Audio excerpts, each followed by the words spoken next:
Of course, big news coming out all across the nation today. Let's go ahead and start off. I'll ask you, looking at the nation overall, what are some of the top news to come out today?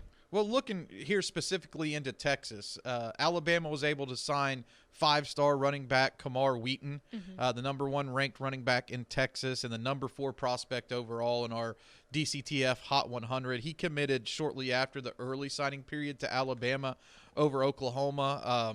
And really the second big-time running back in a row from the state of Texas to sign with the Crimson Tide following Jace McClellan.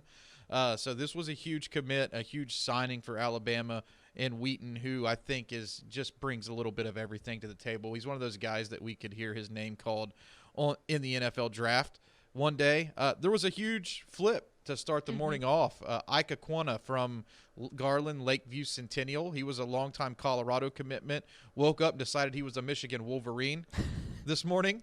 He's going to be playing in the Big Ten now, so he flipped his commitment, and he's a giant, 6'4", 275-pound defensive end. He's one of those guys who can move around and play inside as well. He has a high motor, and that's one thing that I really like, and I know that Jim Harbaugh and his staff there have to be happy with dipping into the Lone Star State to get a player like that. Especially when they pass the eyeball test. Yeah. To pass the eyeball test like that and have some motor skills on him, that's a good get. Well, it was a busy day at Lakeview Centennial, as we can see with the signing and then the flip of the commitment there.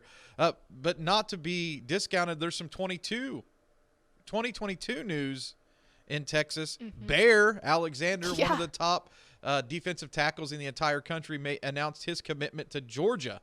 So he had a bunch of offers. So that's a huge commitment for Georgia in Texas as well. That, he helped lead Denton Ryan to a state championship this year. It was part of that defense that has talent up and down the roster there. So that's a huge commitment for Georgia. They do dip into Texas sometimes, but not quite as often as some of these other schools we talk about. Right. So maybe this is a step in the right direction there for Georgia to continue to stay in on some top guys.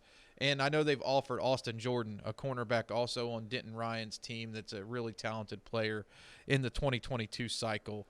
And, one guy I do want to talk about, and this one's really fun, DQ James from Lancaster. He was committed to Hawaii for a really long time, flipped his commitment to Wyoming this morning. He's a ball of electricity. He's only about 5'5", but he's just one of those guys, so fun to watch. He was the next level athlete, running back MVP, and he's one of those guys you can't cover in space. So, he'll do some different things as he splits out wide. We call him slot backs. So he's a guy who will line up in the backfield. He'll do some different things there for Wyoming. Good commitment. Enjoyed watching him too, because it's a lot of times, sometimes when guys have that much speed, it's like they can't keep their feet underneath them. The agility that DQ has is really impressive. Yeah, definitely. And UTEP making some moves. I think they had like one commitment. They signed some guys here down the home stretch and added some names to the list. That was a big step in the right direction for them. And UTSA got a commitment from DeAnthony Lewis, a running back from Converse Judson, to kind of round out their 21 class. And I think Jeff Traylor's first class there is pretty special.